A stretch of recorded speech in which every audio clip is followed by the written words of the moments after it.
Semuanya, selamat pagi, selamat siang, selamat sore, selamat malam. Dimanapun kalian berada, bagaimana kondisi kalian, bagaimana perasaan kalian. Bersama saya, AM, dan juga rekan saya. Yes. Kali ini kita akan bahas sebuah topik yang cukup menarik nih, dan juga akan event atau acara atau kegiatan yang akan datang nih. Yaitu apa ya? Puasa. Nah, jangan lupa dengerin kita di obrolan kali ini bersama salah satu narasumber juga yang cukup menarik. Jangan lupa untuk ikuti semua sosial media kita serta like, komen, dan subscribe di YouTube kita channel YouTube Jakarta.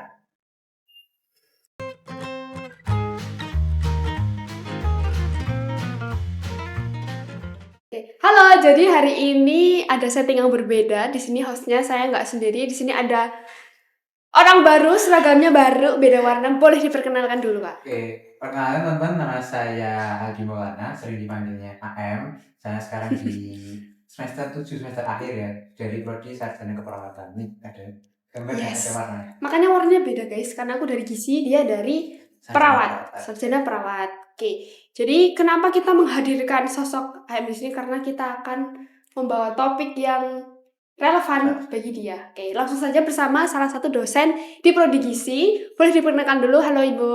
Halo, perkenalkan saya Ariana, saya dosen di program studi gizi program sarjana Stikes Panterapi. Oke, kita sudah bertemu dengan Bu Ariana.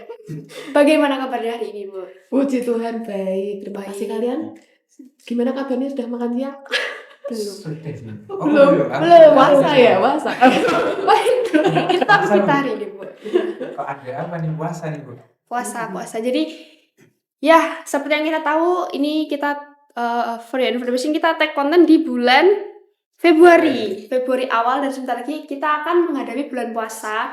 Dan bulan puasanya itu kebetulan barengan sama teman-teman yang beragama Muslim dan juga Katolik. Jadi kita akan mengupas tuntas soal puasa ini dari kedua agama ini, mungkin perbedaannya gimana, terus mungkin sistem mekanisme di tubuh itu ya gitu. Mungkin langsung saja kita mulai ya guys, dari mungkin KM ada pertanyaan soal puasa karena pengalaman puasa kan. Iya, ya kebetulan karena saya sendiri kan juga Muslim ya, Bu.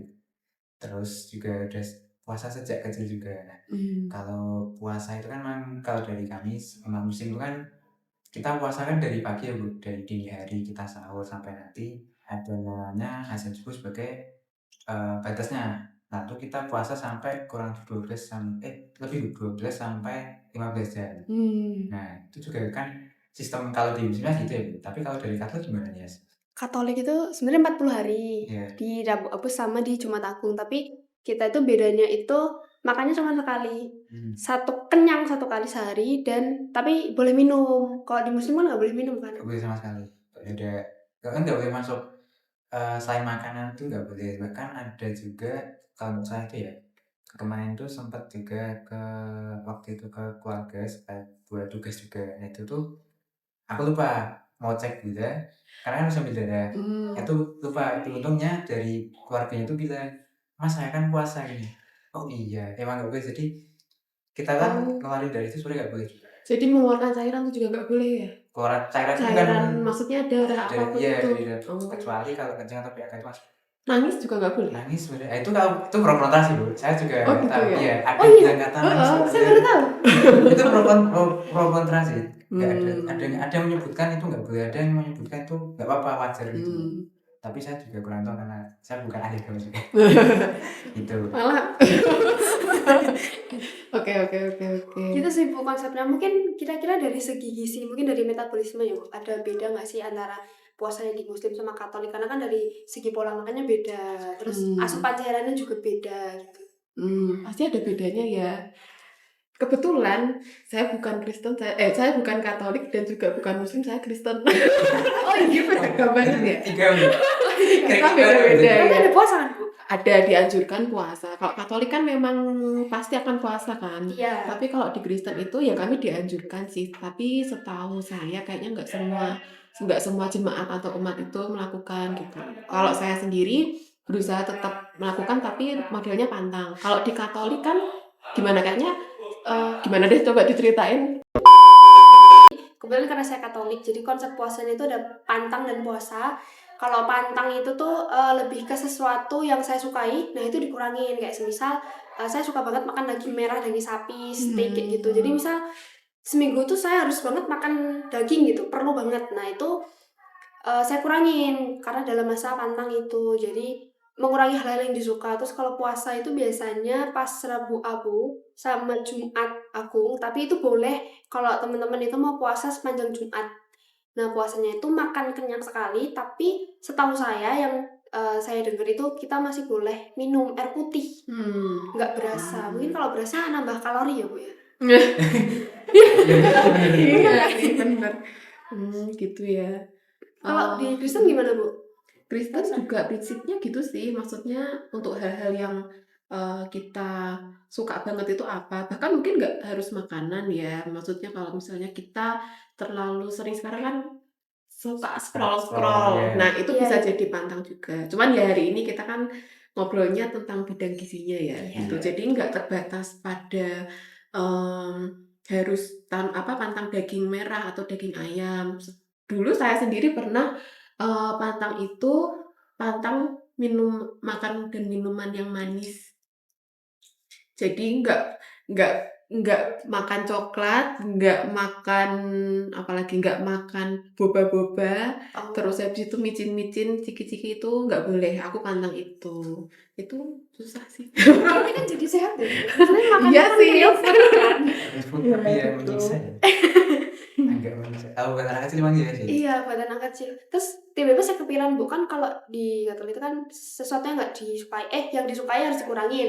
Terus memang sejauh ini tuh kebanyakan orang-orang tuh pantangnya daging. Terus saya mikir kalau misal remaja, putri masih pertumbuhan terus harus mulai daging kan berarti kan asupan zat besinya kurang. Ya, ya itu yang jadi apa ya?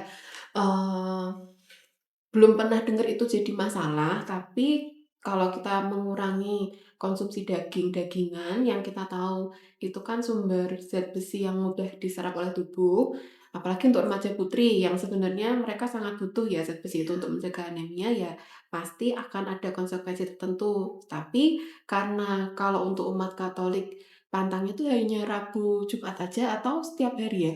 Rabu Jumat, Rabu Jumat tapi ya? boleh kalau mau setiap Jumat. Oh, Gitu. itu mungkin nggak terlalu signifikan banget ya menurut saya. Maksudnya dengan kita nggak berpantang aja, remaja putri itu kan tetap harus konsumsi tablet tambah darah kan ya, gitu. Jadi, tapi memang pastinya asupan dari zat besinya itu akan lebih berkurang gitu. Apalagi kalau saya baca-baca seperti Kristen Ortodoks yang mungkin itu setiap hari. Saya kurang nggak mendalami banget juga ya. Ini kalau penonton yang beragama ortodoks mau mengoreksi juga boleh, atau sharing di kolom komentar. Kita akan discuss ya. Nah itu dan itu dilakukan tiap hari, itu sudah pasti risiko untuk defisiensi zat besi akan terjadi gitu. Seperti orang-orang yang mungkin konsumsi makannya dietnya diet vegan, apalagi yang lakto-ovo yang benar-benar nggak konsumsi telur juga gitu ya, telur, daging, susu nggak konsumsi. Nah itu kan pasti mineral-mineral zat besi dan lain sebagainya itu pasti kan kurang. Nah itu biasanya nggak berpuasa pun orang yang memang dia vegan aja dianjurkan untuk konsumsi suplemen gitu. Jadi kalau memang butuh, menurut saya pribadi, mungkin kalau memang butuh konsumsi suplemen ya silahkan dikonsumsi gitu ketika puasanya akan cenderung vegan. Kan tadi kan pantang ya, jadi bisa aja pantangnya nggak hanya daging merah sama ayam kan, bisa juga dia memilih untuk nggak konsumsi telur juga, nggak konsumsi susu juga kan bisa aja. Gitu sih mungkin ya untuk pencegahannya, tapi tetap sesuai anjuran. Oh, jadi masih bisa dicapai dari suplemen tambahan. Bisa. Oke, terus aku mau nanya Kak, di Muslim itu ada nggak puasanya tuh pantangan makan makanan tertentu kayak di Katolik gitu? Kalau di Katolik kan hal yang disukain. Kalau di Muslim ada nggak makanan-makanan tertentu yang nggak boleh? Kecuali makanan yang memang tidak disarankan ya, maksudnya Tidak dilarang. dilarang. Iya, dilarang. Kalau di Muslim sih kita nggak ada ya. Jadi kalau puasa ya puasa full 1 hari, terutama untuk orang-orang remaja atau yang namanya itu akil balik. Jadi dia udah masuk remaja sampai nanti dewasa tua. Kalau kamu mampu buat jalanin itu ya udah puasa aja full 1 hari. Kecuali kalau buat anak kecil yang kita masih mampu, mereka ini masih belajar kita kasih yang namanya puasa setengah hari atau puasa begitu. Nah, puasa beduk. Puasa beduk. Iya. Puasa beduk tuh tapi sahurnya tetap Sahur, berarti mereka Tetap sahur. tetap ikut sahur. Jadi kan Oh. aku juga dulu pernah kan ngajarin juga adikku gitu. Ya, kita bangun aja, dia mau bangun sahur gitu, bangun aja. Nanti dia mestinya kalau karena mereka juga kurang tidur kan, kadang nggak nyenyak, mesti tidur lagi. Tapi nanti setengah hari kita nanti masih mau lanjut nggak, kita tawarin lagi. Kalau dia mau lanjut, ya silahkan. Kalau enggak ya udah buka gitu. Sesanggupnya. Kalau udah lewat beduk, tapi habis itu Lanjut lagi. sebelum azan udah nggak kuat, boleh nggak? Batal nggak? Kalau sebenarnya tergantung dari ini sih Bu, apa kayak yang tak sebutin tadi. Kalau emang udah balik emang seharusnya kewajibannya itu puasa full 1 hari. Oh, kalau udah habis balik. Oke. Kalau anak-anak ya pokoknya beduk lah ya. Kecuali buat mereka yang kayak contohnya wanita perempuan yang lagi masih pertumbuhan seksual mens itu, terus yang lagi sakit itu emang boleh kalau dia nggak puasa. Tapi kalau di puasanya di musim itu, kalau kamu nggak puasa, kamu harus ganti deh. Nah, dengar kan Bu? Iya, pernah. Kayak gitu. Kalau di musim gitu. Berarti nggak ada pembatasan ya, tetap bisa ya full lah ya. Nah, tapi terus menurut Mas AM nih, waktu puasa berat badannya naik apa turun? nimbang nggak? Kan makannya cuma 2 kali ya jatuhnya ya. Kalau terakhir tuh kalau saya Bu, kalau saya tuh selama puasa itu mah sempat naik tuh tapi nggak banyak Bu. Jadi padahal dari konsumsi makannya sendiri itu kan udah pasti cuma sahur sama buka. Itu pun kadang sahur mesti nasi sama lauk gitu kan. Yeah. Kalau bukanya ya ini tergantung dari bukanya. Nah, itulah.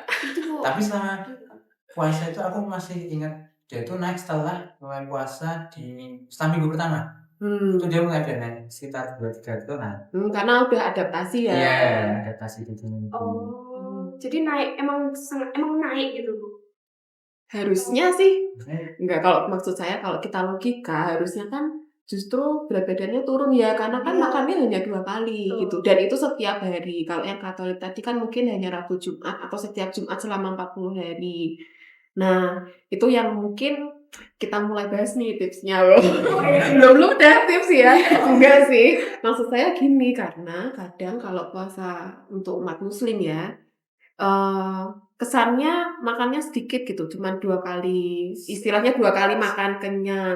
Tapi kalau waktu buka puasa itu kan kayak ajang balas dendam nggak sih? Apalagi takjil itu bertebaran di mana-mana. Jadi rebutan ya kan. Nah, padahal takjil itu apa aja coba isinya?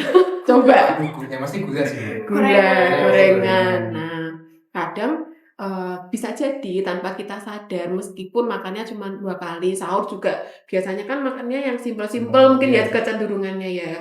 Itu kemudian sorenya sahur sih waktu buka puasa itu terus makan. Nah, waktu buka ini yang terus seperti jadi ajang balas dendam gitu. Karena kan rasanya pasti haus banget kan.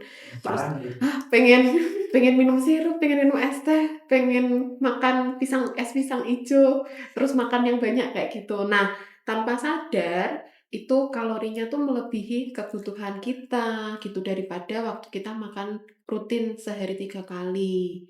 Itu yang kesannya makannya cuma dikit kali gitu frekuensinya, tapi ternyata secara kalorinya, secara kuantitas kandungan gizinya tuh bisa jadi lebih dari yang kita butuhkan, makanya berat badannya naik gitu.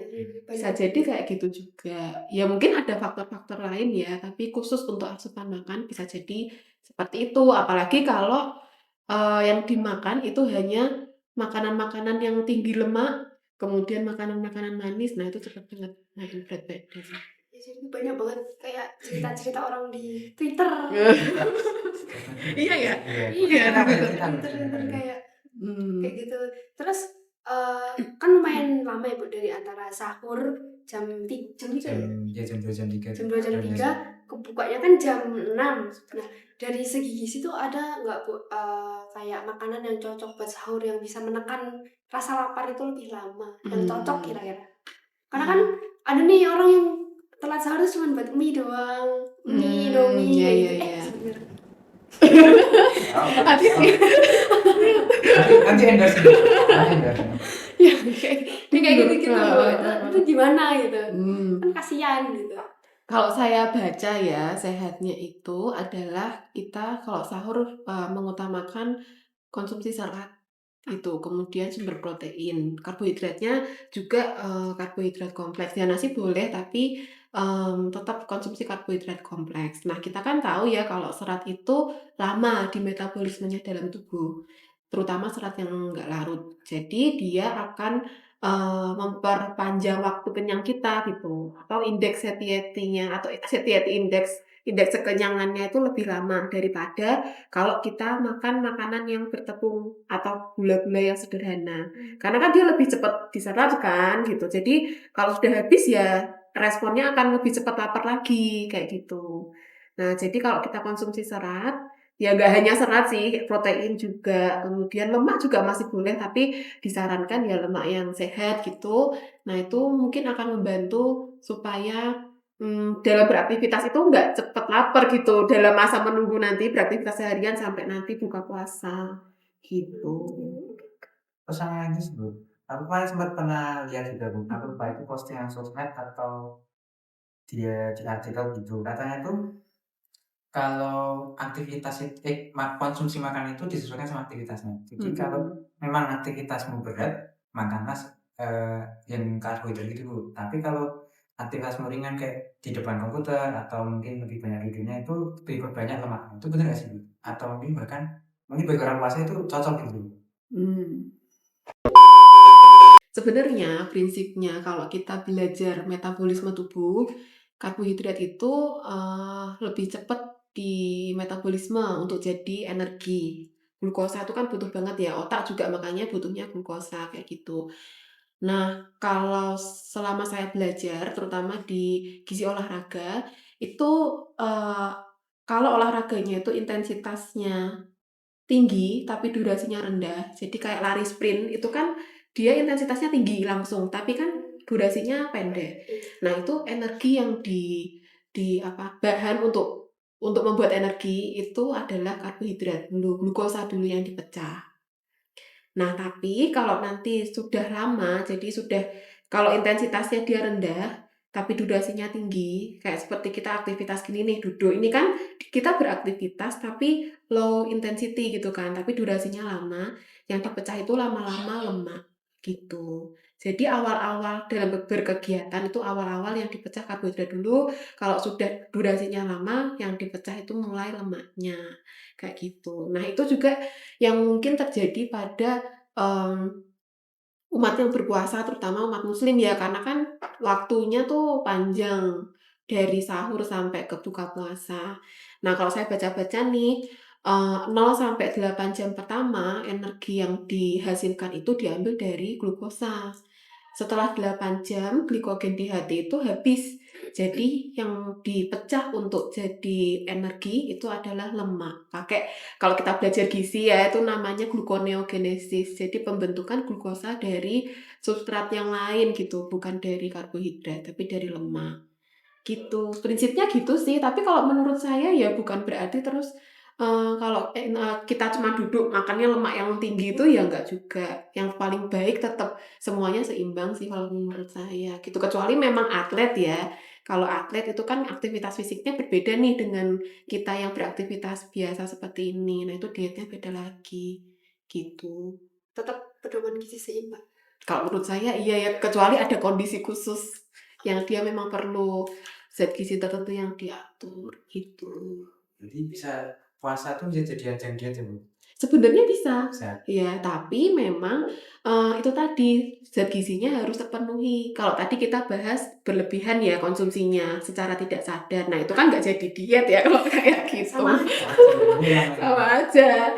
Nah, tapi, baiknya juga jangan sampai kurang juga gitu. Ya sudah sesuai dengan kebutuhan aja. Kalau memang selama ini kita makan tuh berlebihan, misalnya sering jajan gorengan, sering jajan apalah yang di pinggir-pinggir jalan itu yang kalorinya tinggi tapi zat gizinya rendah, ya kita bisa nih jadikan, waktu-waktu puasa ini untuk mengembalikan lagi pola makan kita ke pola makan yang baik. Jadi kan untuk jajan-jajan itu terbatas, kayak gitu kan. Ya walaupun kalau bulan puasa tetap banyak sih yang jualan ya. Tergantung belajar mengendalikan diri meskipun sudah buka puasa ya. Menggoda semua itu. Gitu. Gak Iya. cuma buka sore Bu soalnya. Malam pun buka. Nah, Jangan itu. ujian. Teman masih bisa Itulah. jajan. Malam bisa jajan. Habis tarawih kan biasanya. Oh iya sih Iya, ya. habis tarawih itu kemana ya? Ayo lah jajan. Jajan.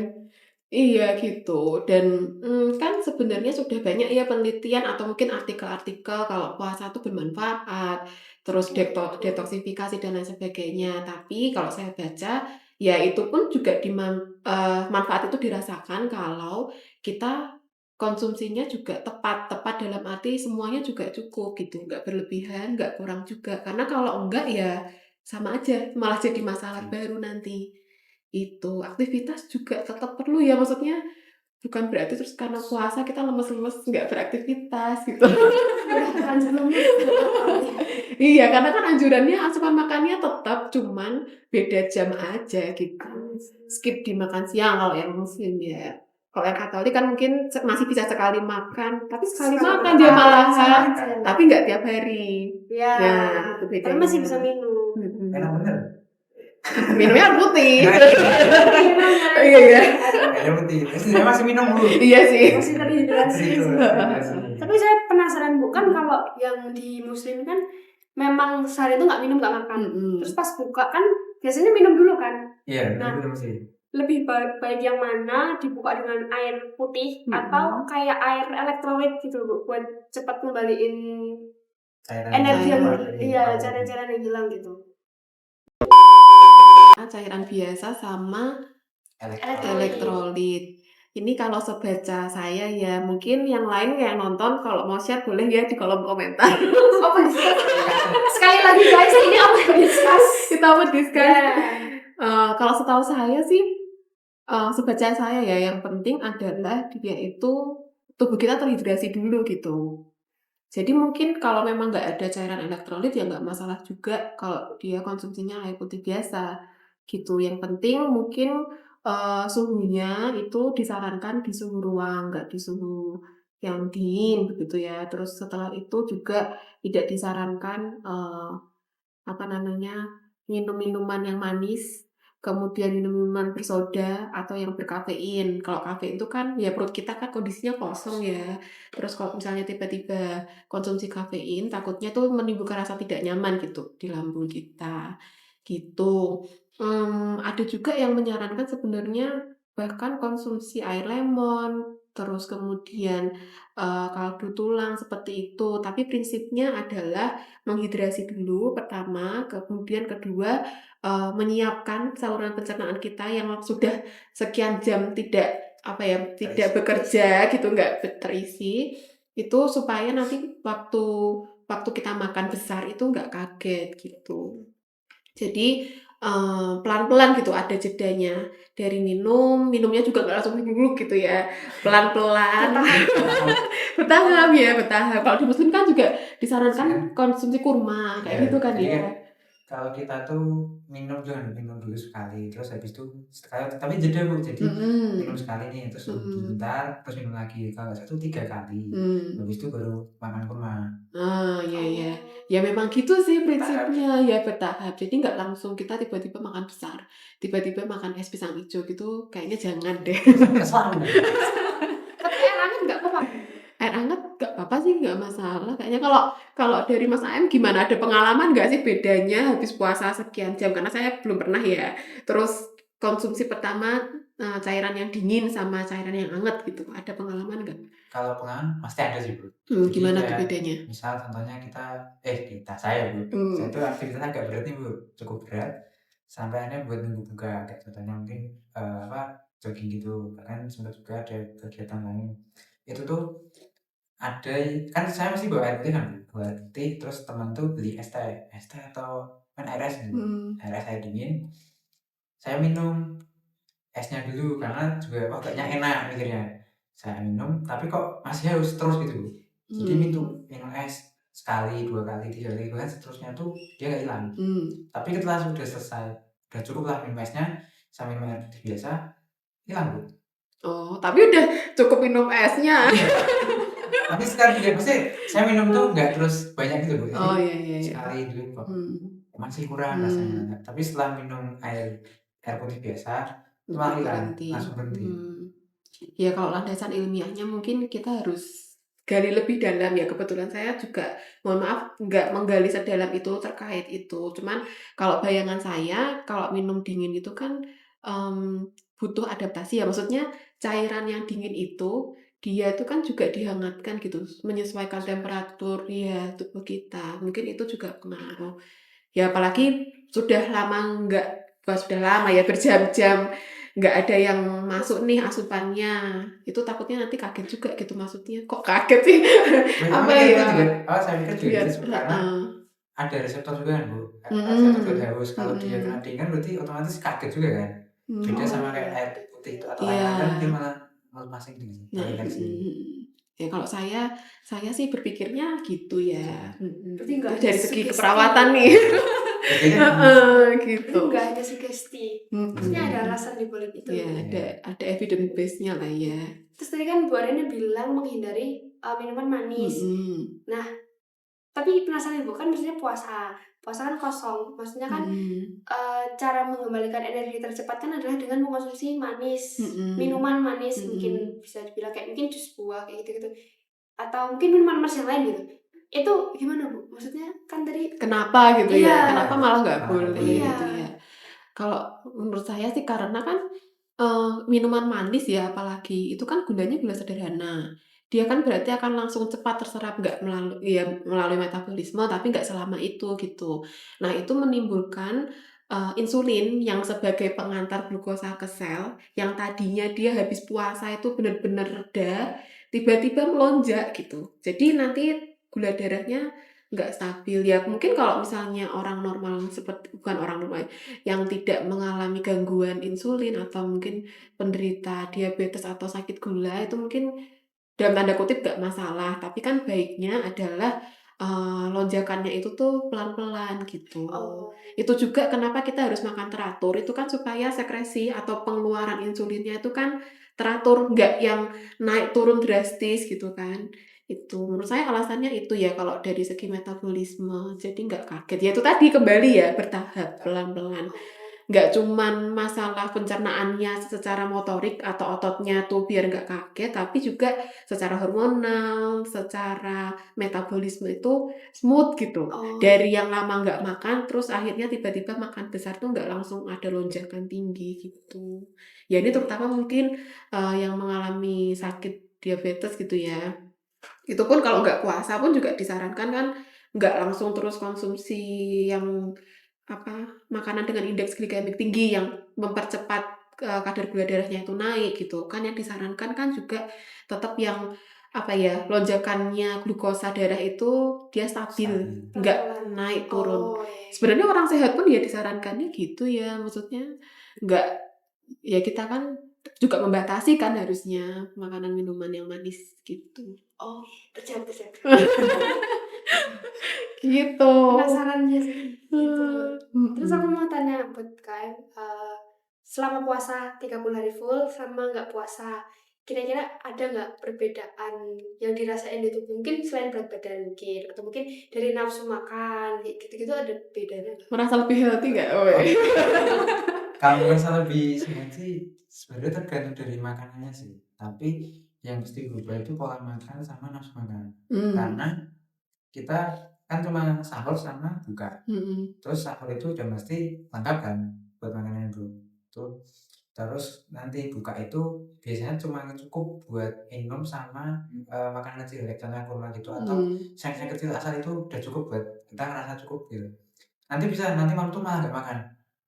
Bisa sampai nanti malam setelah buka sampai tidur sampai nanti sahur lagi. ya gitu sih baru lapar.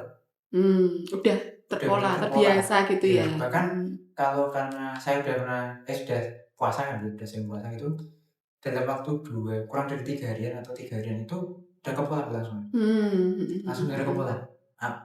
Pola makan berubah, nafsu makan berubah. Jadi sebenarnya buka tuh ya udah cuma minum air putih ya. Aku pernah minum air putih sama roti kecil bungkusan itu kan. Itu cukup sampai nanti sahur. Sebenarnya nggak berasa lapar.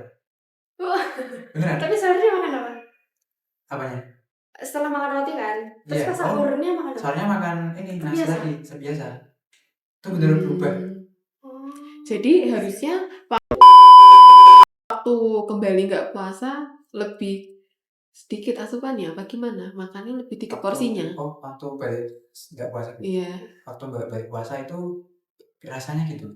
Karena masih kepola kan, jadi masih kayak makan segini cukup, makan segini cukup. Tapi ketika lebaran kan Nah, itu masalahnya ada jeda masih ada lebarannya. Menggunung. Karena kalau lebaran kan udah pembalasan nih. Waktu pembalasan. Pembalasannya datang. Tapi entah kenapa ya kalau habis puasa kepola nih, kepola ini nafsu makan turun, rasa lebih enak aja gitu rasanya. Tapi ketika lebaran nafsu makan tuh juga nggak makan langsung naik, betul langsung naik. Balas dendam. Balas dendam datang. Apalagi nggak lagi makan 3 kali sehari tapi berkali-kali ya. Kemana disuguhi opor.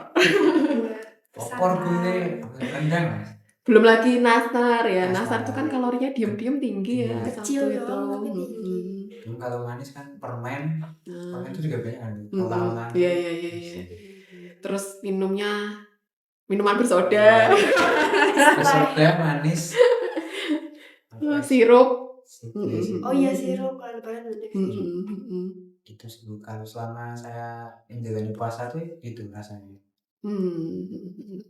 Ya sebenarnya bagus ya kalau bisa dipertahankan dan kita menghayati puasa itu. Ini kalau menurut saya pribadi ya, tidak hanya mendekatkan diri dengan pencipta kita, tapi juga kita reconnect lagi dengan pola makan gitu. Maksudnya yang selama ini mungkin nggak mindful eating, yang apalagi kalau mahasiswa nih tugasnya banyak, atau mungkin teman-teman penonton yang udah kerja dan lain sebagainya, makannya seadanya gitu kan nggak mindful. Nah kalau puasa gini kan mungkin lebih bisa mengatur ritme lagi supaya lebih mindful ya. Jadi pemilihan makanannya, pola makannya itu jadi lebih teratur dan harusnya bisa lebih sehat gitu sih. Ya itu asal tidak meledak waktu lebaran. Karena kalau waktu lebaran meledak berapa minggu tuh padahal ya. Sama aja. Tadi kan Mas AM ya. Mas AM bilang 3 hari aja tuh udah bisa merubah pola kan. Nah kalau di lebaran ini terpola lagi kembali kan sayang gitu sebenarnya gitu. Kalau bisa memang ada yang bilang juga, bukan ada yang bilang sih, saya baca memang sebenarnya bisa untuk sarana manajemen berat badan juga gitu. Cuman ya itu tadi harus mempertahankan pola makan yang sehat, tidak hanya waktu makannya, tapi juga jenis makannya, porsinya juga. Kan lumayan ya kalau misalnya udah puasa gitu, porsinya kayak mengecil dan itu dipertahankan, itu kan jadi lebih teratur. Apalagi kalau ditambah aktivitas fisik, nah itu mantep tuh. Sehat tapi pusing ada. Pusing ya? Iya, sama buat mereka yang kadang ada, kalau diabetes kan emang ada batasan. Cuma kalau untuk yang kadang orang nggak sehat juga hipoglikemi kayak saya tuh hipoglikemi itu tersebut ada. Oh iya sih kalau gitu Cuma ya. ketika awal-awal itu kita masih oke bu, kadang oke, kadang tiba pusing. Tapi setelah itu lewat yang tadi mungkin karena yang disebut proses di 0 sampai 8 jam tadi itu baru berasa enak aja setelah itu. Ya itu karena udah mulai ada pemecahan bahan yang lain untuk jadi energi ya kan glukosanya ya. Iya gitu. Kompleks sekali ya puasa ini. Diam-diam manfaatnya banyak sih. Kayak sederhana ya, ya nggak sederhana sih, prakteknya kan susah. Siapa tahu dirimu mau nyoba? Boleh. Bisa. Separuhnya. Puasa beduk sih. Aduh. Kurang berasa ya kalau cuma beduk doang ya. Jadi sebenarnya puasa ini manfaatnya banyak banget ya. Iya sebenarnya kalau kita menghayati secara spiritual, secara jasmani harusnya bermanfaat. Kalau kita puasanya juga menjalaninya benar ya, nggak yang terus makannya balas dendam dan lain sebagainya. Itu harusnya bermanfaat. Itu banyak kok artikelnya, sudah banyak penelitiannya juga. Entah itu yang dari Muslim, entah itu Kristen Ortodoks, Katolik, manfaatnya ada untuk berbagai macam penyakit juga. Gitu guys, jadi jangan lupa puasa. Bentar lagi kan puasa ya kan. Menghitung hari ini. Iya menghitung hari 2 minggu lagi. Iya dari sejak konten ini detail. Iya konten ini detail. Itu sekarang 2 minggu lagi. Jangan lupa puasa karena ya tadi manfaatnya banyak, terus bisa membentuk pola habit yang lebih baru ya. Terus apalagi kalau misal teman-teman itu punya goal tertentu kayak misal mau nurunin berat badan. Ya itu. Itu bisa kan? Sekalian ya. Puasa, iya sekalian gitu. Iya gitu sih. Terus ada mungkin ada dari Bu Ariana yang mau disampaikan Bu terkait entah itu tips trik atau mungkin pesan aja ke buat kita atau penonton juga. Bisa jadi last statement Iya, buat Bu. menjalani dan akan melawan puasa. Closing statement. Iya. Karena tahun ini kan kita barengan nih Bu hitungannya. Oh, iya. Akrab sekali. Wah, ini buat takjilnya sangat pas ya.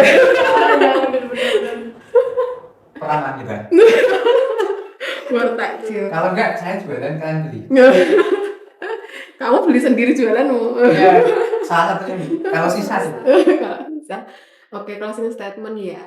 Kalau dari saya itu tadi sih. Jadi puasa ini banyak sekali manfaatnya, tapi juga kita perlu benar-benar mindful juga dalam menjalaninya gitu. Bermanfaat entah itu dalam segi spiritual, dalam kita menjalani kewajiban puasa itu, tapi juga di sisi lain kalau kita memaknai dalam segi gizi, kita juga bisa reconnect lagi gitu dengan pola makan kita, dengan makanan yang kita konsumsi, kita bisa lebih mindful. Jadi untuk bisa memanfaatkan momen ini, mari kita berpuasa dengan niat hati yang tulus dan senang ya. Jadi kalau saya mempelajari di Alkitab itu ada kalau kita berpuasa tuh jangan terus kita lesu, jangan kita tuh lemas, tapi kita harus meminyaki rambut kita. Dan jangan pamer-pamer aku nih puasa loh, jadi kamu harus enggak. Jadi kita tetap bisa beraktivitas dengan sukacita, dengan bahagia dan seperti biasanya, dan semoga juga kalau kita menjalaninya dengan sungguh-sungguh itu bisa membentuk suatu kebiasaan yang baik gitu, entah dari segi pola makan maupun juga relasi kita dengan pencipta kita. Itu sih closing statement dari saya. Tetap semangat. Mari berpuasa. Jadi selain spiritualitas tapi juga buat mengupgrade diri juga kan ada manfaatnya gitu ya guys. Jadi itu dia pembahasan kita hari ini soal puasa yang ternyata topiknya melebar sekali, nggak soal manfaat puasanya aja, tapi ada mekanisme tertentu yang boleh dan tidak. Jadi semoga ini bisa menjadi bekal buat teman-teman yang mau menjalani puasa ya nggak bener kan, kita aja mau puasa. Jadi kalau misal teman-teman mau ada pertanyaan seputar puasa, boleh ya langsung tanya ke Ibu. Boleh atau chat di kolom komen. Kita open discuss. Kita open discuss atau mungkin kalau teman-teman mau ada topik lain yang harus kita bahas, boleh banget di chat. Dan mau request kayak hostnya nambah aja, nggak cuma satu, gitu kan lebih seru ya Bu ya. Gitu. Nah itu juga boleh banget guys. Jadi jangan lupa saksikan kami di podcast selanjutnya. Bye. Bye. Tetaplah puasa. Mantap.